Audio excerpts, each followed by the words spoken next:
Everyone, तो आज हम स्टार्ट करेंगे क्लास 12 के फिजिक्स। इसमें हम लोग लाइट वाले चैप्टर से स्टार्ट कर रहे हैं। तो लाइट वाले फर्स्ट चैप्टर में क्या है, एक रिलेशन आता है यू वी एंड एफ के बीच में। यू क्या होता है, ऑब्जेक्ट से डिस्टेंस होती है पोल तक की, और वी क्या होता है, इमेज से डिस्टेंस पोल तक, और एफ क्या होता है, फोकल लेंथ होती है। ये सब आपने पढ़ा होगा 10th में। इसके आगे हमें क्या प्रूफ करना है, हमें इनके बीच में रिलेशन दिखाना है। तो रिलेशन दिखाने के लिए हमें सबसे पहले हम लोग एक मिरर लेंगे। मिरर में क्या रखेंगे, एक ऑब्जेक्ट। अब हम लोग जानते हैं ऑब्जेक्ट से जो फर्स्ट रेज आती है वो क्या होती है, प्रिंसिपल एक्सिस के पैरेलल होती है, और मिरर से टकराने के बाद वो कहाँ से होके जाती है, फोकस से होके जाती है। और सेकंड वाली रे कहाँ से जाती है, सेंटर ऑफ कर्वेचर से होके जाती है, सी से होके जाती है, और जिससे जाती है उसी पे क्या होती है, वापस आ जाती है। फिर इसमें क्या होता है, ऑब्जेक्ट और इमेज हमें कहाँ मिलता है, सेंटर ऑफ कर्वेचर फोकस के बीच में इन्वर्टेड, और क्या ऑब्जेक्ट से स्मॉल बनता है इमेज। तो इसी में हम क्या देखेंगे, हम यहाँ पे दो ट्रायंगल देखेंगे। एक ट्रायंगल ये बन रहा है ओ ओ डैश सी, और एक ट्रायंगल है आई आई डैश। अगर यहाँ पे हम देखें तो यहाँ पे दोनों कितने डिग्री के एंगल बन रहे हैं, 90 डिग्री का। और जो ये एंगल होगा वही सेम एंगल कौन सा होगा, ये वाला।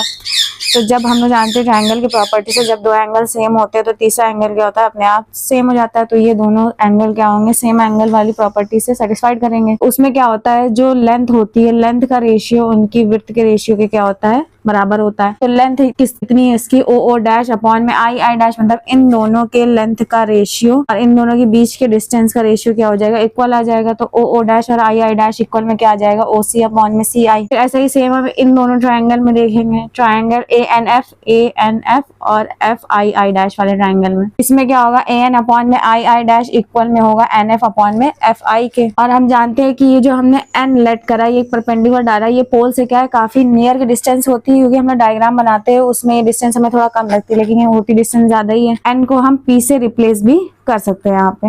ए एन किसके इक्वल होगा, ओ ओ डैश के इक्वल होगा, तो ए एन इक्वल में ओ ओ डैश रख देंगे यहाँ पे। फिर इक्वेशन फर्स्ट और सेकंड को क्या कराएंगे, इक्वल कराएंगे, क्योंकि इसका एलएचएस बराबर है तो आरएचएस भी क्या हो जाएगा, इक्वल हो जाएगा। ओसी अपॉन में सी आई, एन एफ अपॉन में एफ आई, ओसी अपॉन में सी आई, और एन की प्लेस पर हमने क्या रखा है, पी रखा है, तो पी एफ अपॉन में एफ आई। फिर ओसी की डिस्टेंस निकालनी, मतलब ओ से लेके सी तक की डिस्टेंस निकालनी, तो ओपी में से सी पी को माइनस कर देंगे, तो ओपी या पीओ में से सी सी माइनस कर देंगे। उसके बाद क्या कह रहा है, सी आई की डिस्टेंस निकालनी है, तो सी आई की निकालनी, तो सीपी में से आई पी को माइनस करा देंगे। फिर ऐसे ही पीएफ की डिस्टेंस निकालनी है, तो पीएफ क्या दे रहा है मेरा, पीएफ तो फोकल लेंथ है, एफ हमें पता रहती है तो पीएफ ऐसे लिखा रह दिया। एफ आई की डिस्टेंस निकालनी है, तो एफ से आई तक की निकालनी है, तो आई पी में से क्या माइनस कर देंगे, पीएफ या एफ पी माइनस कर देंगे। हम जानते हैं जो पीओ दे रहा है, मतलब पी से लेके इस ओ तक की डिस्टेंस क्या है, ऑब्जेक्ट की डिस्टेंस है, पोल से ऑब्जेक्ट से लेके पोल तक की डिस्टेंस को यू से डिनोट करेंगे, या माइनस यू से भी लिख सकते हैं, क्योंकि हम लोग अगर किसी भी मिरर के लेफ्ट साइड पे जितनी भी कैलकुलेशन करते हैं वो किसमें होती है, माइनस में होती है। ऐसे ही वी भी क्या माइनस होगा, एफ भी क्या होगा, माइनस का। पीओ ऑब्जेक्ट से पोल तक की डिस्टेंस क्या हो जाएगी, यू, और पी सी मतलब सेंटर ऑफ कर्वेचर से पोल तक की डिस्टेंस क्या हो जाएगी, माइनस का आर, क्योंकि डिस्टेंस आ रही है हम आर में ही लेट करेंगे। पी सी माइनस का आर और पी आई माइनस का वी। ऐसे जो पी एफ डिस्टेंस है उसे माइनस एफ, और पी आई माइनस का वी, और पी एफ क्या हो जाएगा, माइनस का एफ। माइनस माइनस का मल्टीप्लाई कराएंगे तो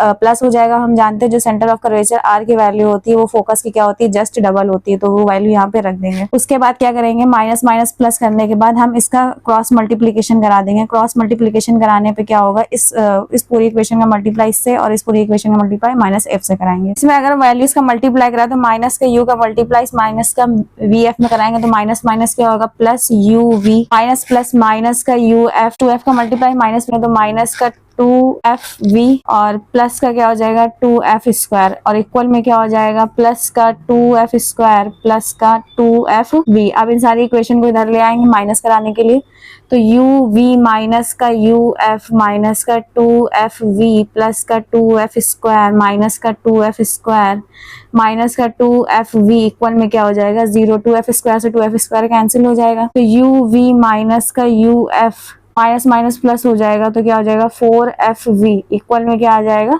0। माइनस का FV होगा, जब माइनस का इस साइड आएगा तो क्या होगा, प्लस का हो जाएगा, प्लस माइनस क्या, माइनस 2FV में से एक FV कैंसिल, तो सिर्फ 1FV बचेगा। फिर हम क्या करेंगे, बोथ साइड UVF से क्या करेंगे, डिवाइड करा देंगे। तो डिवाइड कराने पे क्या होगा, UV का डिवाइड हो जाएगा UVF से, माइनस UF का डिवाइड भी किससे हो जाएगा, UVF से, माइनस FV का डिवाइड भी किससे हो जाएगा, UVF से, तो इक्वल में क्या आ जाएगा 0। V से V कैंसिल, U से U कैंसिल, U से U और F से F कैंसिल हो जाएगा, v से v और f से f कैंसिल होने पे यहाँ पे 1/f minus 1/v minus 1/u equal में क्या हो जाएगा 0। फिर इन दोनों को इक्वल की दूसरी साइड ले जाएंगे तो 1/में इक्वल में 1/v प्लस 1/u। तो ये क्या हो गया, रिलेशन हो गया u v एंड f के बीच में। होप आपको ये डेरिवेशन समझ में आ गई होगी। If you like then please subscribe and thank you for watching.